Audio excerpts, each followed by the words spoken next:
All right, so this is going to be another movie review. This one's called Saint Rita of Cascia, true story. Giving this 5 out of 5 stars. I love this flick.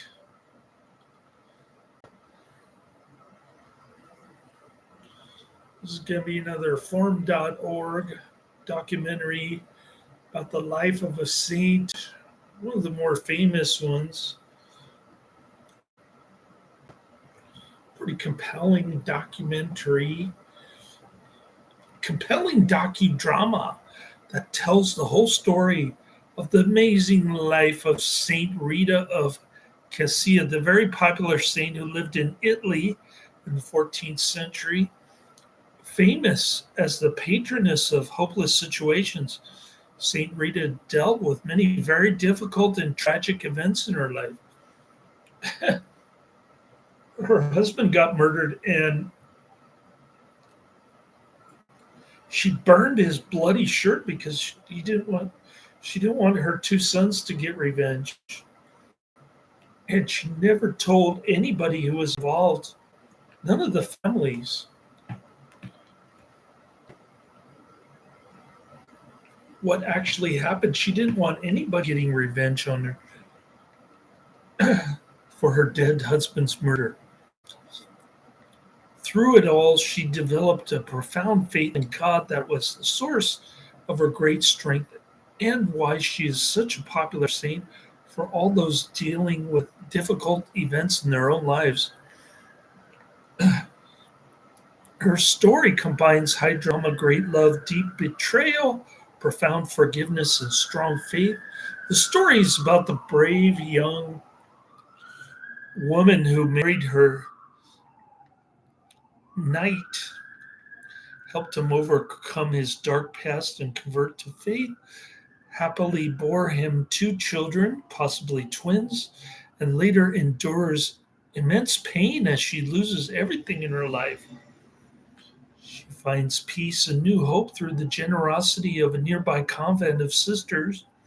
After getting rejected 3 times, she's able to levitate into the convent. We like saints who are able to levitate. Another good one is Saint Vincent Ferrer. And with the help of our Augustinian convent sisters, Saint Rita develops a deep union with Christ that greatly inspires all who are near her. This movie is not rated, but was created with an adult audience in mind. There's a gory murder scene of her husband that keeps getting replayed over and over again. Blood is dripping off the knife.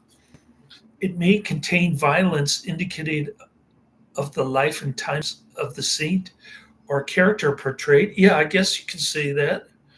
There's a little bit of gore going on there, but realistic looking blood. We would recommend parental guidance and that parents preview it before watching with children. Well, it's only an hour long. That's the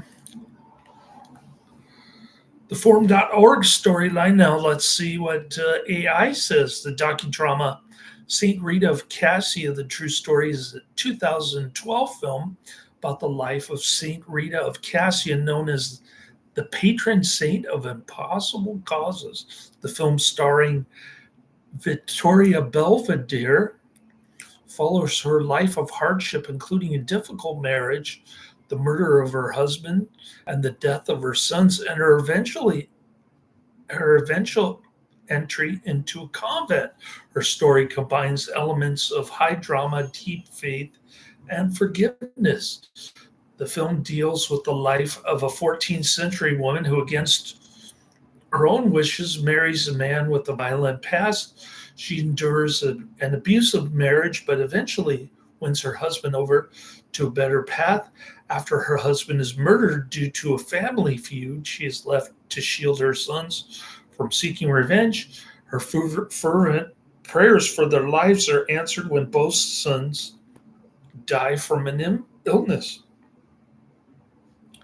She's then able to finally enter the convent where she lives a life of piety, penance, and suffering. That's the life that we all want. Themes. The narrative highlights themes of love, betrayal, forgiveness, and resilience. St. Rita's story is often seen as a testament to enduring difficult situations through deep faith. While the title The True Story is used, it is a dramatic interpretation of her life. The film is based on the life of the historical figure of St. Rita of Cascia. It is also sometimes referred to by the title Rita de Cascia, 2004, which may be the original Italian version or a related film. I think it's a related film because it's 3 hours long. The 2012 title refers to a specific DVD release or version of the film.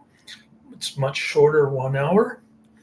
The DVD is available for purchase from various online retailers, and the film can be streamed through platforms like Amazon Prime Video, Form.org, etc. So cool movie. I couldn't find anything bad about this particular scene. I thought she was decent all the way around, showing Christian virtue of uh, charity and humility, showing persistence by going back to the convent 3 times and then levitating there on the fourth try. They could have tried her as a witch, I suppose, but then more miracles kept happening at the convent. So amazing story. Like I said, we like saints who are able to levitate. I believe they said even her corpse levitated, but it might have been a trick by the monastery who was carrying her corpse. A magic trick. That's what they said in this video. You have to have faith. You have to believe that she levitated after she died and her eyes open. I don't know the details of her. And it goes into the details of her beatification by Pope Urban VIII, I think. And then Leo the 13th canonized her 3 centuries later.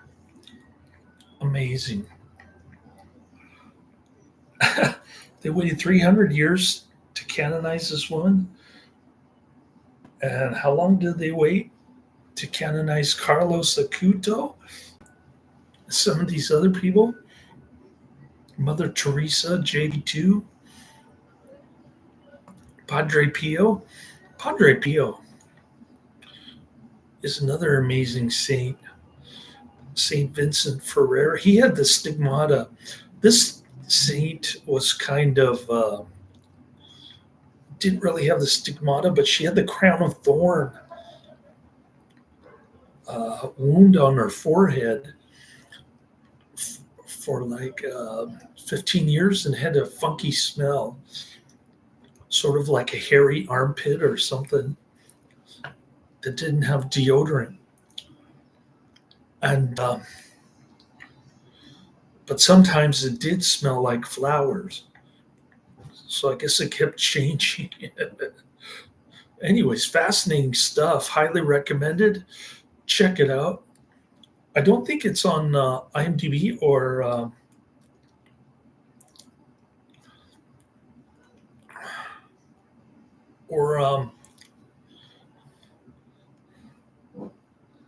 Wikipedia. I can look up the closely related Rita de Cascia from 2004.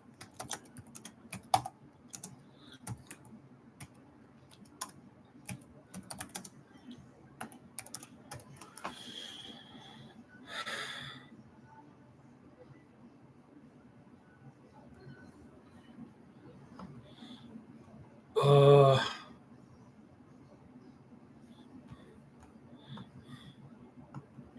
2004, not 3004.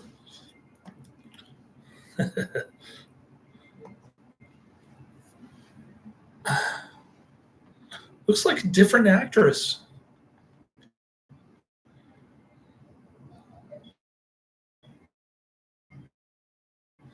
but it does say Victoria Belvedere. Who was the actress in this one?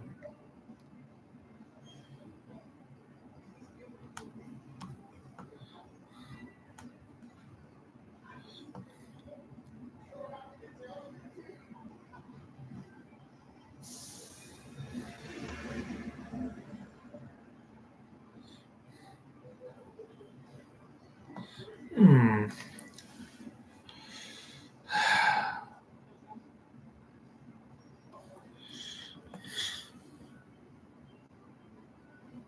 Yeah.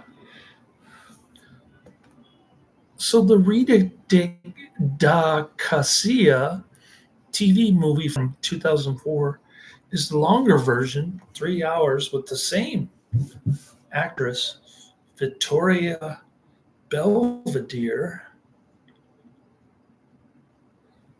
but it doesn't, I don't know.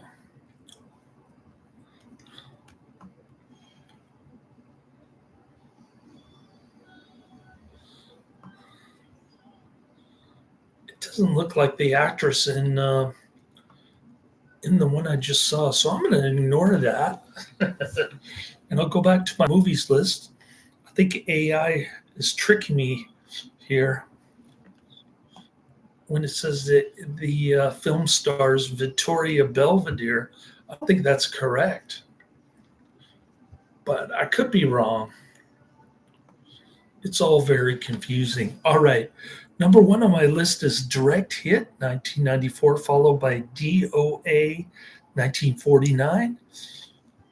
And the third movie on my list is Eyes Wide Shut 1999, the infamous Stanley Kubrick film that was produced when he died. And it's got some funky editing that Roger Ebert complained about. So that'll be interesting. A lame stream Stanley Kubrick movie. Sorry about my Barry Lyndon review yesterday. It could have been like 2 hours long, going through all the Wikipedia stuff and the IMDb stuff. But I had a weak connection. The internet is really bad at this Fleabag hotel. And so occasionally my videos just get chopped off. And that used to happen quite a bit at my ex-wife's funky internet. If I if I remember correctly, or maybe it was my cell phone. I don't know. Choppy internet. I don't have time to go back and redo everything after 15 minutes. So sorry about that. Later's. Oh, tomorrow's Veterans Day. I can go further down my list. I'll try to knock out Direct Hit and DOA tomorrow. Later's.